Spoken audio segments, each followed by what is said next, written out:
ఆరాధనలోకి ప్రవేశించక మునుపు వాక్యమును ధ్యానించుకొని మనము ఆరాధనలో ప్రవేశిస్తాం. ఆదికాండం 35వ అధ్యాయం.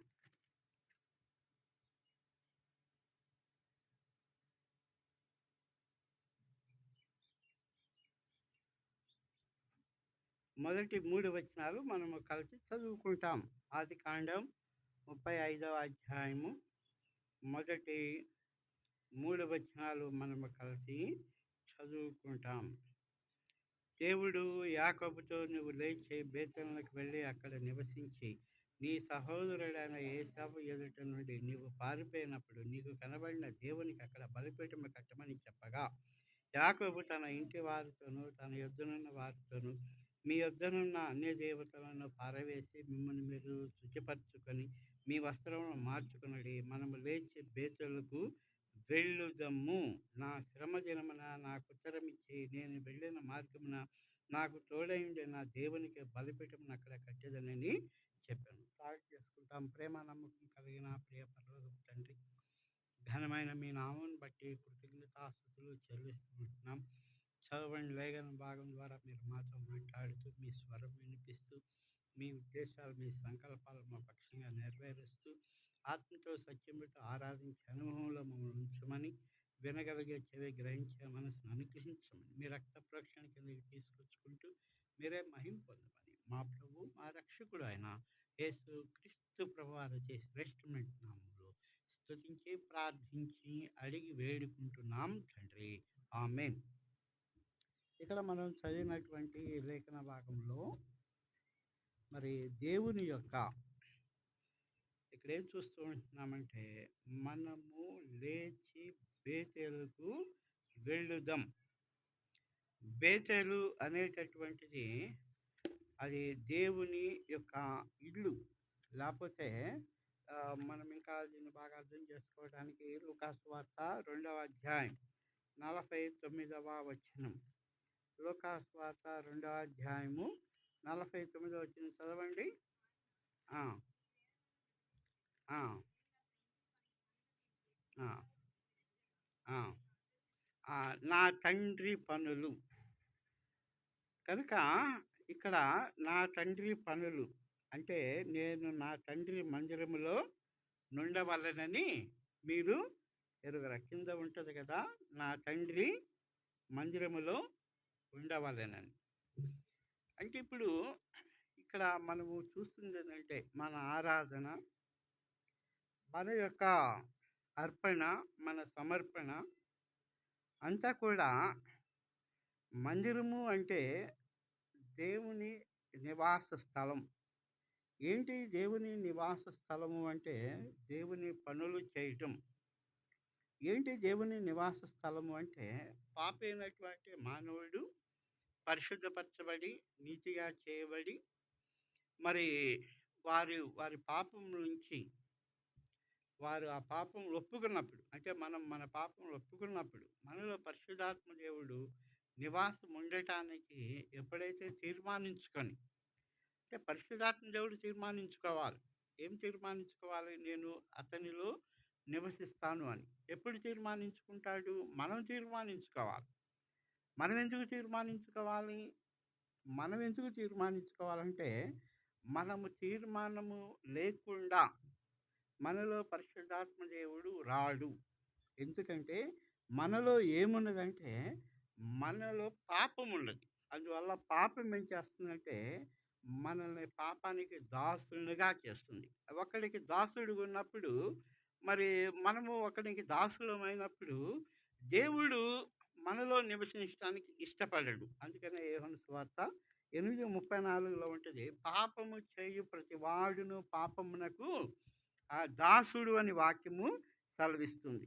అందుకనే అపొస్తలుడైన పౌలు కూడా ఈ వాక్యం అంటే యేసుక్రీస్తు ప్రభువారు ఆ మాట అన్నాడు, పాపం చేయి ప్రతి వాడు పాపమునకు దాసుడు అని చెప్పినప్పుడు రోమపత్రికలో అపొస్తలుడైన పౌలు ఏమంటాడంటే 7వ అధ్యాయం 14వ వచనంలో, రోమా 7:14లో, నేను పాపమునకు అప్పగింపబడి శరీర సంబంధమై ఉన్నాను. కనుక పాపమునకు అప్పగింపబడా అమ్మబడా అప్పగింపబడి నేను శరీర సంబంధమై ఆ! కనుక అమ్మబడి, పాపమునకు అమ్మబడి శరీర సంబంధమై ఉన్నాను. కనుక ఇంత గొప్ప ఈ మరణము నుంచి నన్నెవరు తప్పింపగలరు? చూడండి, ఒక వ్యక్తి తప్పు చేసినప్పుడు, అంటే ఒక వ్యక్తి సపోజ్ ఉదాహరణకు ఒక వ్యక్తి ఇంకొక వ్యక్తిని చంపాడు అనుకోండి. చంపినప్పుడు అతనికి రోమా ప్రభుత్వం విధించే శిక్ష ఎట్లా ఉంటుంది అంటే, ఆ చంపబడినటువంటి వ్యక్తి చనిపోయిన శవాన్ని బతికున్నటువంటి మనిషి యొక్క వెనక వైపు తాళ్లతో కట్టేసి, ఈ మనిషి మరి ఆ శవాన్ని మోస్తూ ఎప్పుడు దాకా మోస్తూ ఉండాలి? ఈ మనిషి చనిపోయేంత వరకు మోస్తూనే ఉండాలి. ఈయన పడుకున్నా ఆ శవం ఆయనతో పడుకుంటుంది, ఈయన నడుస్తున్నా ఆయనతో నడుస్తుంది. ఆ శవానికి మరి కొన్ని రోజులు ఉంటే పురుగులు పడుతుంటాయి. ఆ పురుగులు పట్టినప్పుడు ఆ పురుగులు ఈ దేహానికి ఒకటి.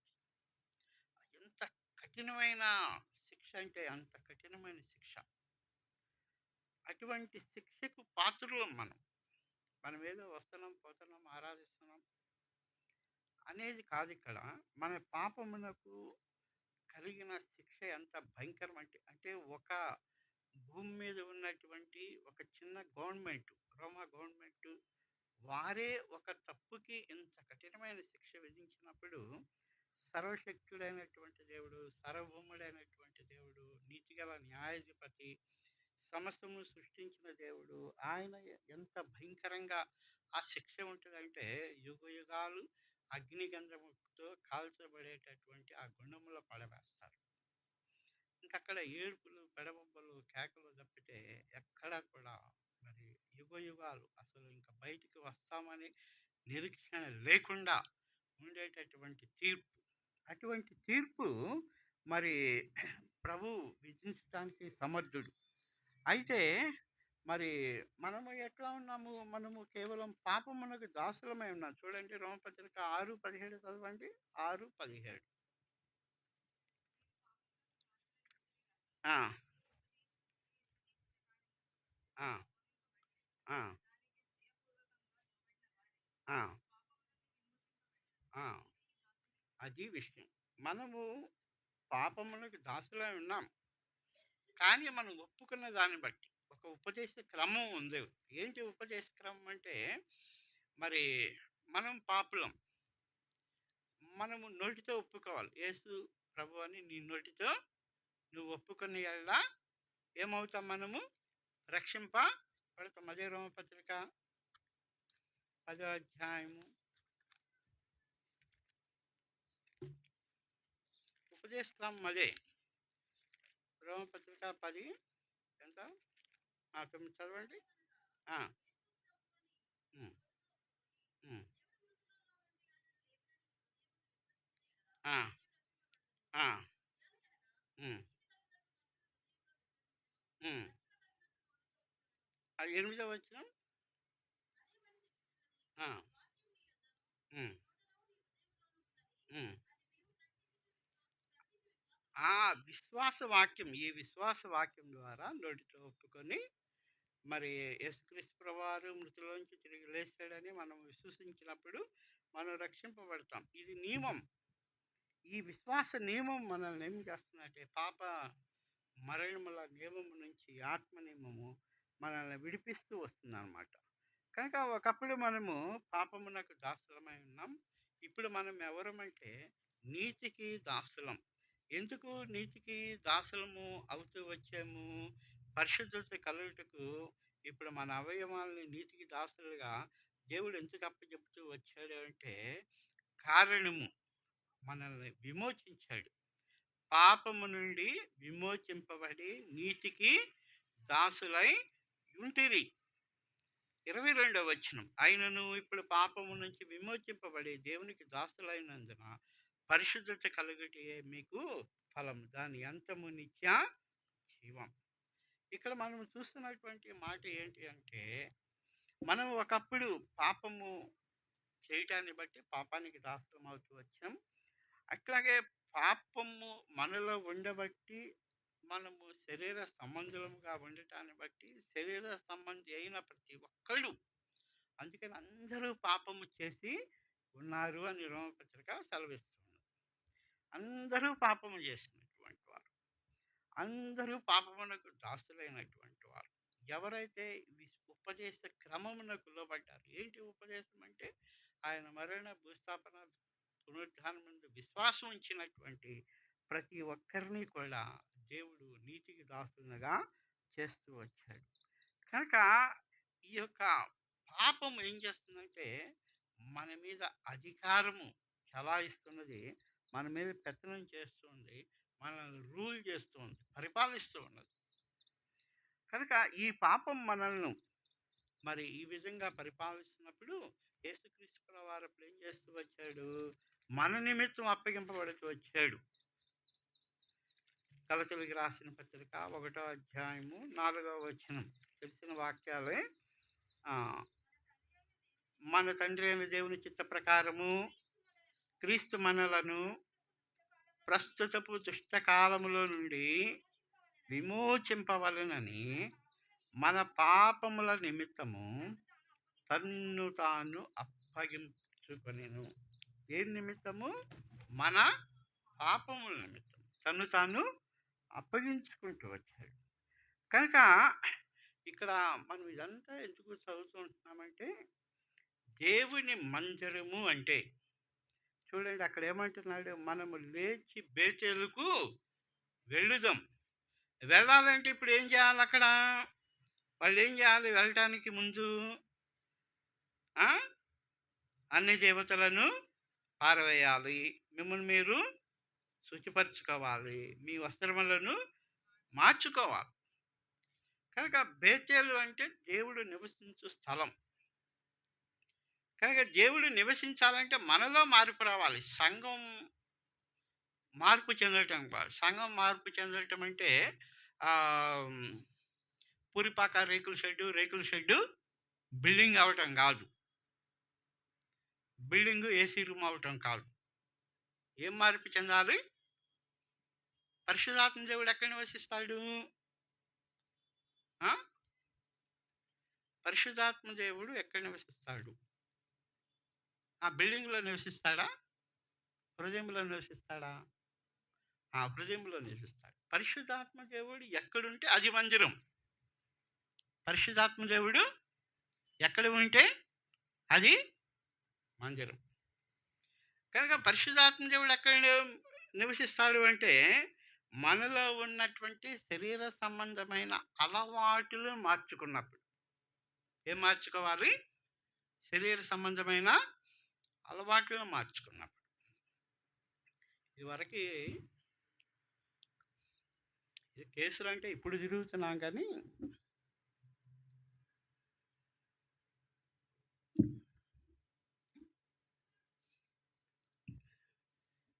ఈ యొక్క 71లో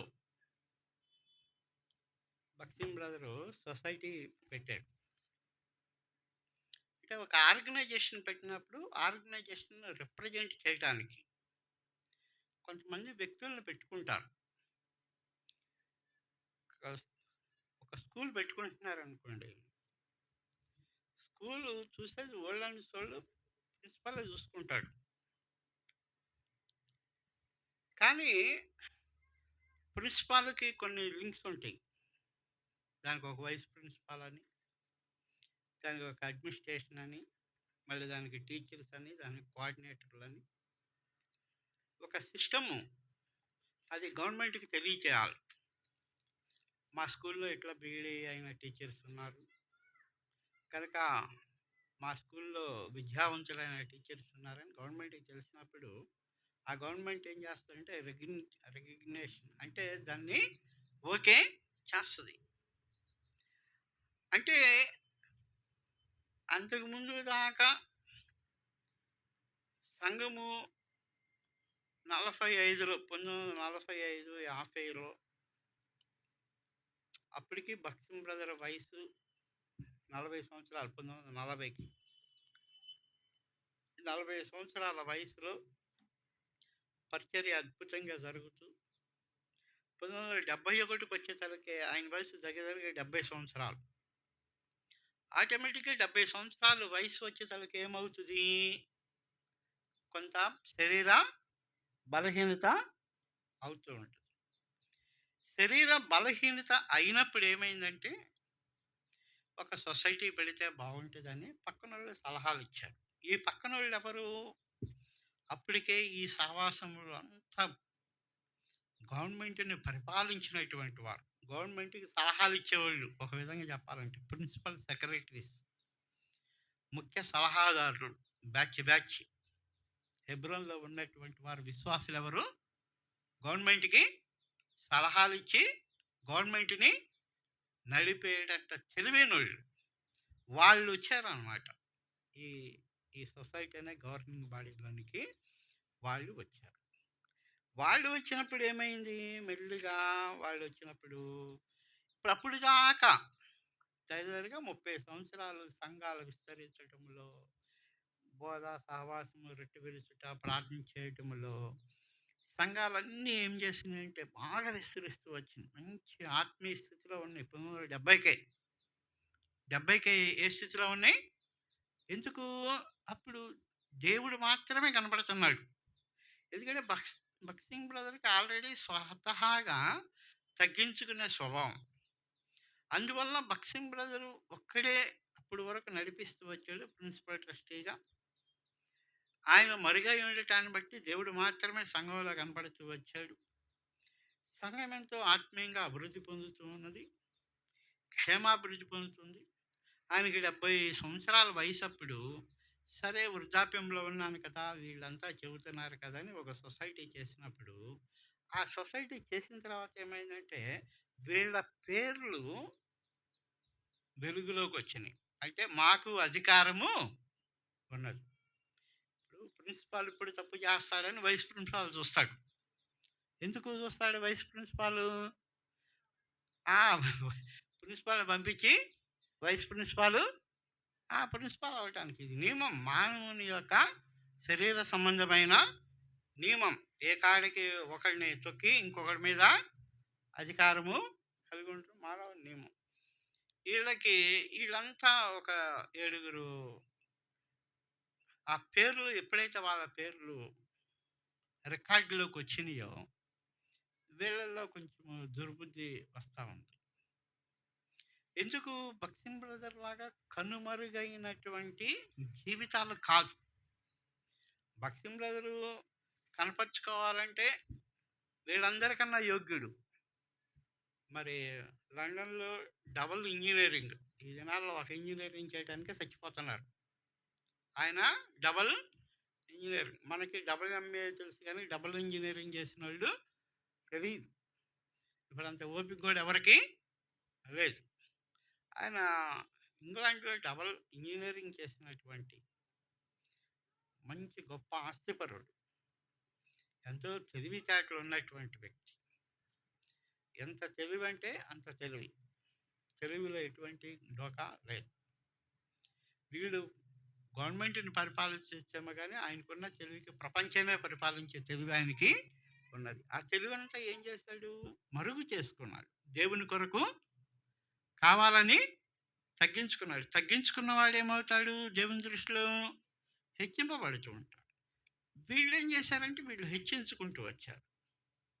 అక్కడి నుంచి సమస్యలు స్టార్ట్ అవుతూ వచ్చాయి. ఈ సమస్యలు స్టార్ట్ అవ్వటం వల్ల అప్పటి వరకు దేవుని మందిరం అంటే, ఇదంతా ఎందుకు చెబుతుంటున్నానంటే, ఇదంతా చెప్పడానికి మూల ఉద్దేశం, ఆ టైంలోనే సమస్యలు ఉన్నాయి. 71లో వీళ్ళు పేర్లు పెట్టిన దగ్గర నుంచి సమస్యలు ఉన్నప్పుడు ఇక మందిరాలు నాది నాది నాది నాది, ఇది నేను కట్టించాను, ఇది నా వల్ల అయింది అనేటటువంటి మనసు ఇక స్టార్ట్ అయింది జనంలో. అప్పుడు భక్సింగ్ బ్రదర్ అన్నాడు, వర్షిప్ అండర్ ద ట్రీ. అంటే ఒకవేళ ఈ మందిరాన్ని ఎవడన్నా ఆక్రమించుకుంటే మేము ఇల్లు ఎక్కడ చేసుకుంటాం ఆరాధన? ఒక చెట్టు క్రింద చేసుకుంటాం. ఇప్పుడు చెట్టు క్రింద చేసుకుంటామంటే ఇప్పుడు ఆరాధన ఎక్కడ చేయాలి? మందిరంలో చేయాలి. ఇప్పుడు మందిరం ఎక్కడుంది ఇప్పుడు? ఎక్కడుంది చెప్పండి? చెట్టు కింద ఉంది మందిరం. ఎక్కడ విశ్వాసి కూడి ఆరాధిస్తారో అదే మందిరం. ఈ ఈ దినం వాక్యం యొక్క ఉద్దేశం అదే. మందిరం అంటే 4 గోడలు రమ్యంగా ఉన్నటువంటి గోడల మధ్య ఏసీ యేసుకొని సరదాగా కాలక్షేపం చేయటం కాదు. మందిరం అంటే ఏంటి అంటే మనము కడగబడి, పవిత్రపరచబడి, నీతిగా చేయబడి, ఇక్కడ మందిరం అంటే ఏంటంటే అన్ని దేవతలను పారవేసి మీరు శుచిపరచుకొని, అంటే మీ హృదయాలను శుద్ధి చేసుకొని, మీ వస్త్రములను అంటే మీ అలవాట్లను మార్చుకొని ఉన్నప్పుడే మనము దేవుని మందిరమునకు వెళ్ళుదాం. అక్కడ బలిపీఠము కట్టుదాం. దేవుడు ఏం చేశాడు? నువ్వు అక్కడికి వెళ్ళాలి, బలిపీఠం కట్టాలి. బలిపీఠం కట్టాలంటే ఏం కావాలి మనకి? మన అలవాటులు మారాలి, మన పద్ధతులు మారాలి. కనుక ఆరాధన అంటే ఇక్కడ ఆ మరి బేతేలు అంటే అక్కడేం సౌందర్యమైన మందిరం ఏమి లేదు. అసలు నిజంగా బేతేలు అంటే ఎట్లా ఉంది? ఎట్లా ఉంది బేతేలు అంటే? 28 అధ్యాయంలో ఉంది కదా బేతేలు అంటే ఎట్లా ఉందో. అదే కదా బేతేలు.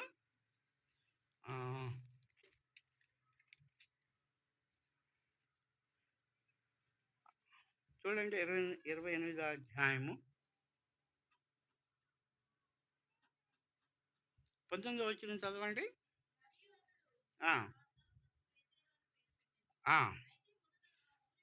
ఆ స్థలమునకు బేతేలను, ఆ స్థలం ఎట్లా ఉంది? అది బేతేలు అంటే దేవుని మందిరం. కింద ఒకటని వేసినప్పుడు అక్కడ ఏముంది?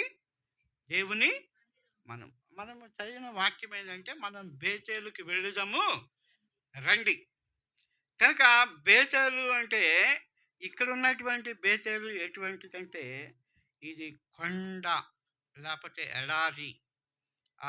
ఇది ఒక మరి ప్రాణం ఒక ఊరి నుంచి ఒక ఊరికి దాటడానికి మధ్య ఉన్నటువంటి స్థలం.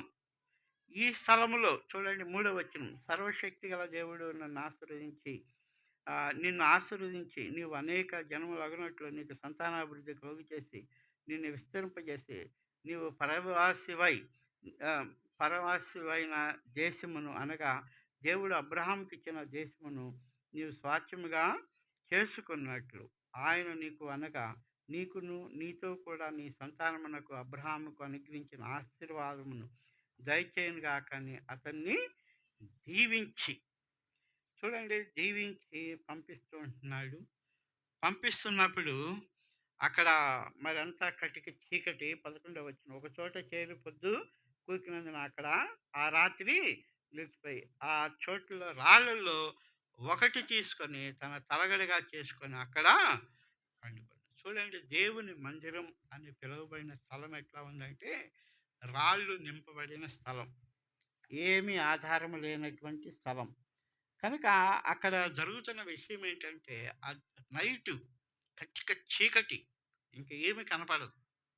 ఆ కటిక చీకటిలో ఒక రాయిని తలగడిగా చేసుకొని నిద్రపోతున్నటువంటి సమయంలో దేవుని యొక్క ఆ యొక్క దర్శనం కనపడుతుంది. ఏంటి దర్శనం? 13వ వచనం, ఆయన యెహోవా దానికి పైగా నిలిచి, నేను నీ తండ్రి అయిన అబ్రహాము దేవుడిని, ఇస్సాకు దేవుడినైన యెహోవాను, నీవు పండుకొని ఉన్న ఈ భూమి నీకును నీ సంతానమునకు ఇచ్చేదను. నీ సంతానం భూమి మీద లెక్కకు ఇసుకరేణి వల్ల అగును. నీవు పడమటి తట్టును, తూర్పు తట్టును, ఉత్తరము తట్టును, దక్షిణము తట్టును వ్యాపించదు. భూమి యొక్క వంశముల నీవు నీ మూలముగాను నీ సంతానం మూలంగాను ఆశీర్వదింపండి. ఇదిగో నేను నీకు తోడైండి, నువ్వు వెళ్ళే ప్రతి స్థలమందు నిన్ను కాపాడుచు ఈ దేశం నీకు మరలా రప్పించదును. నేను నీతో చెప్పిన నెరవేరు వరకు నిన్ను విడువనని చెప్పగా, ఇక్కడ దేవాతి దేవుడు చెబుతున్న మాట ఏంటంటే, నీవు ఈ స్థలమునకు మరలా వస్తావు.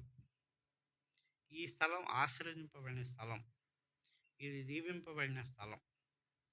కనుక ఈ స్థలం నుంచి ఎక్కడికి వెళ్ళాడంటే లోకంలోనికి వెళ్ళాడు. ఇప్పుడు ఆయన ఉందంతా 20 సంవత్సరాల లోకమే. లోకం అంటే ఇద్దరు భార్యల కొరకు, ఆస్తి కొరకు, మోసముతో నిండినటువంటి జీవితం. ఆ జీవితం నుంచి ఇప్పుడు ఎక్కడికి రావాలి? మరలా దేవుడు దీవిస్తున్న స్థలానికి రావాలి.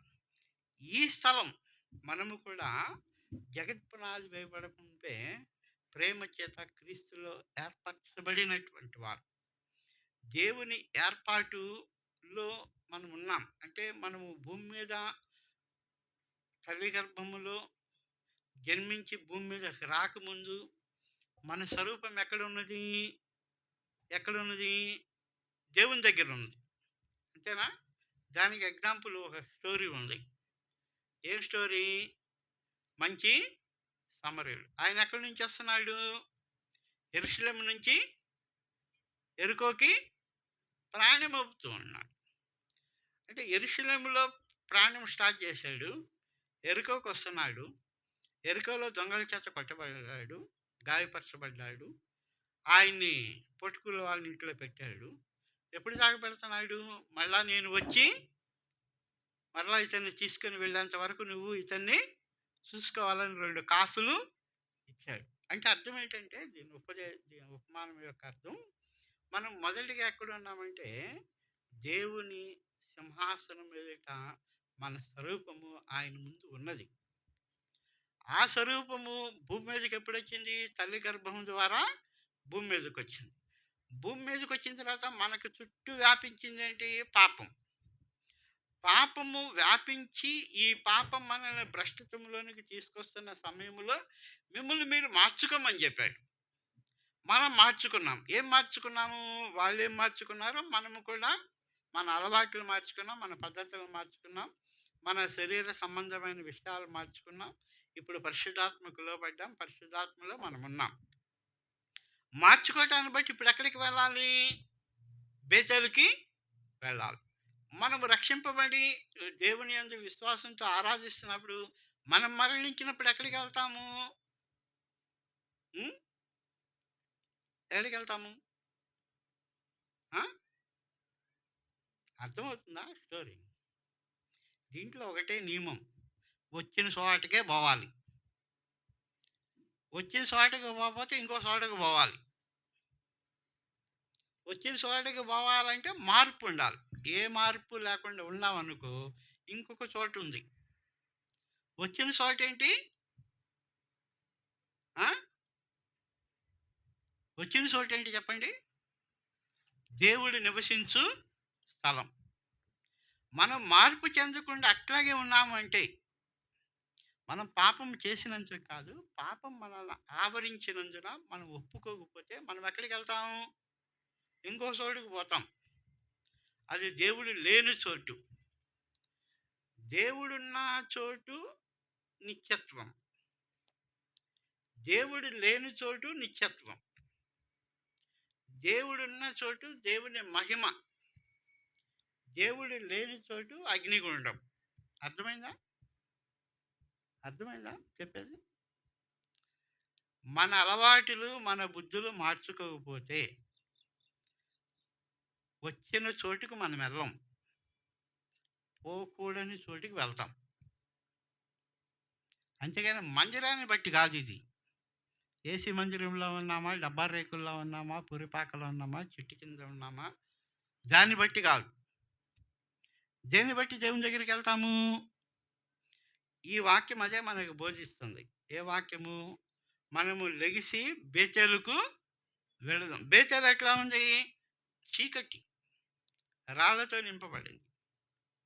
అటువంటి స్థలములో దేవుడు కనపడటాన్ని బట్టి ఆ స్థలముకు విలువివ్వట్ల యాకోబు. రాత్రి వీళ్ళంతా ఎదురు జరగవచ్చు, ఏమా నీకు బుద్ధి ఉందా లేదా? ఎందుకంటే అప్పటికే 2 భార్యలు, 2 ఉపపత్నులు, మళ్ళీ వాళ్ళకి సంతానం మొత్తానికి 12 ప్లస్ కూతురు 13 ప్లస్ 4. మొత్తం ఎంతమంది? 13 ప్లస్ 4 17 మంది. 17 మందిలో ఒక్కడన్నా అనాలి కదా. యాక్చువల్గా వాళ్ళకి ఏం తెలియదు ఈ బేతేలు గురించి. ఎందుకంటే వీళ్ళంతా ఎక్కడ డెవలప్ అయ్యారు? హారాన్లో డెవలప్ అయ్యారు. అయితే వాళ్ళు ఒక్కళ్ళని అబ్జెక్షన్ చేయొచ్చు. అక్కడేముంది? ఆడ ఇల్లుందా? ఆడ నివాస యోగ్యంగా ఉండటానికి ఏమైనా ఉన్నాయా? మనకి ఆహారం బాగా దొరుకుతుందని అనవచ్చు. ఫస్ట్ వాళ్ళతో నా మాట ఏంటంటే, మీ అలవాట్లు మార్చుకోండి, మీ వస్త్రాలు మార్చుకోండి. మనం బలిపీఠం కట్టడానికి అక్కడికి వెళుతూ ఉన్నాం కనుక మరి వాళ్ళెవ్వరూ వంక పెట్టలేదు. అందరూ కూడా వారి వస్త్రాలు మార్చుకున్నారు. వారు బేతేలుకు వెళ్ళటానికి సిద్ధపాటు కట్టుకున్నారు. ఆ బేతేలు ప్రభువు దర్శించిన స్థలం కనుక ఆయన నిద్ర మేలుకొని, యెహోవా ఈ స్థలమందు ఉన్నాడు, ఇది నాకు తెలియలేదు, ఇది ఎంతో భయంకరం, ఇది దేవుని మందిరమే కానీ వేరొకటి కాదు. పరలోకపు గవిని ఇదే. ఎందుకు పరలోక గవిని? దేవుడు అక్కడ దర్శనము ఇచ్చాడు. ఎప్పుడు దేవుడు మన పాపం క్షమించి మనలోనికి వస్తాడో అదే పరలోక గవిని. మనలోనికి వచ్చిన జనము నుంచి మనము ఎవరి సంబంధులము? పర సంబంధులం. కనుక మన జీవితాల్లో ఈ సత్యమును ఎరుగుతూ ఉండాలి. ఇదే మనల్ని మార్చేది. కనుక ఇప్పుడు మనము ఎవరిమి అంటే మనము అన్ని విషయాల్లో కూడా దేవుని వాక్యము సెలవిస్తున్నది. మరి ఈ లోకములో ఉన్నదంతయు శరీరాశ, నేత్రాశ, జీవపు డంబం. ఈ శరీరాశ, నేత్రాశ, జీవపు డంబం ఉన్నటువంటి ప్రతి ఒక్కరు ఎవరు అంటే మనం అపవాది సంబంధులం. ఆ శరీరాశ, నేత్రాశ, జీవపు డంబము లోకం ఎందుకన్నారంటే అది అపవాది నుంచి పుట్టినవి. అందుకని ఆదాముకి ఏం చూపిస్తూ వచ్చాడు? శరీరాశ, శరీరానికి కావాల్సిందేంటి? అట్లాగే నేత్రాశ, కంటికి కనబడుతూ ఉన్నది. అట్లాగే జీవపు డంబం, శరీరానికి కావాల్సింది ఆహారం, నేత్రానికి కావాల్సింది రమ్యత. జీవపు డంబం అంటే నువ్వు గొప్పవాడివని ఉసిగొల్పటం. అంతే కదా. అపవాది ఏం చేస్తాడు? నువ్వు దేవుని కంటే గొప్పవాడివి అయిపోతావని దేవుడికే నీ మీద ఇదేస్తుంది. అట్లా మోసం చేయటాన్ని బట్టి. కనుక ఈ లోకం మనకి ఇచ్చింది ఏంటంటే అపవాది సంబంధులు. ఇటువంటి మనల్ని ఆయన ఏం చేశాడంటే అమూల్యమైన రక్తం చేత, నిర్దోషమైనటువంటి నిష్కలంకమైన గొర్రెపిల్ల వంటి రక్తం చేత మనల్ని ఏం చేస్తూ వచ్చాడు? విమోచించి మనల్ని మారుస్తూ వచ్చాడు. కనుక ఆయన కృపా మైశ్వర్యమును బట్టి ఆ ప్రీమియందు ఆయన రక్తం వలన మనకేం కలిగింది? ఇప్పుడు విమోచనము కలిగింది. కనుక ఈ విమోచనము ద్వారా మరి ఇది ఆ క్రైము మనము అంటే దేవుడు మనల్ని విమోచించడానికి రక్తాన్ని చెల్లించాడు కదా. ఆ రక్తం యొక్క విలువ కట్టి మళ్ళా ఆయనకి మనం ఏమి చెల్లించలేనటువంటి వారు. అటువంటి మనం ఏమి చెల్లించలేము కనుక దేవునికి మళ్ళా ఆ రుణాన్ని మనం ఇవ్వలేము కనుక మనం ఏం చేస్తున్నాము? ప్రభా, దీనులము, రిక్తులము, దౌర్భాగ్యులము కనుక మేము మరలా నీకు ఇవ్వలేకపోతుంటున్నాం. కానీ నేనేమిస్తున్నాను? మార్పు చెందిన హృదయాన్ని ఇస్తూ ఉంటున్నాను అని చెల్లించటమే అర్పణ. కనుక ఇటువంటి అనుభవంలో దేవుడు మనపక్షంగా మనతో మరి నివాసం ఉండటాన్ని బట్టి అదే దేవుని ఇల్లు. దేవుని ఇల్లు ఏంటి అంటే మరి దేవుడు నివాసం ఎప్పుడు ఉంటుందంటే మనం మార్పు చెందినప్పుడు. ఆ మార్పు చెందటానికి మనల్ని మరి ఎట్లా ఆయన రక్తం ద్వారా ఏ విధంగా విమోచిస్తూ వచ్చాడంటే అంధకారాన్ని తీసివేస్తూ వచ్చాడు. సమాధిలో ఉండాల్సినటువంటి మనల్ని సమాధించి వెలుపలకు తీసుకొచ్చాడు. పాతాళ వశంలోంచి వెలుపలకు తీసుకొచ్చాడు. ధర్మశాస్త్ర సంబంధమైనటువంటి క్రియల మూలంగా కాదు అని ధర్మశాస్త్ర సంబంధమైన శాపము నుంచి మనల్ని విడిపిస్తూ వచ్చాడు.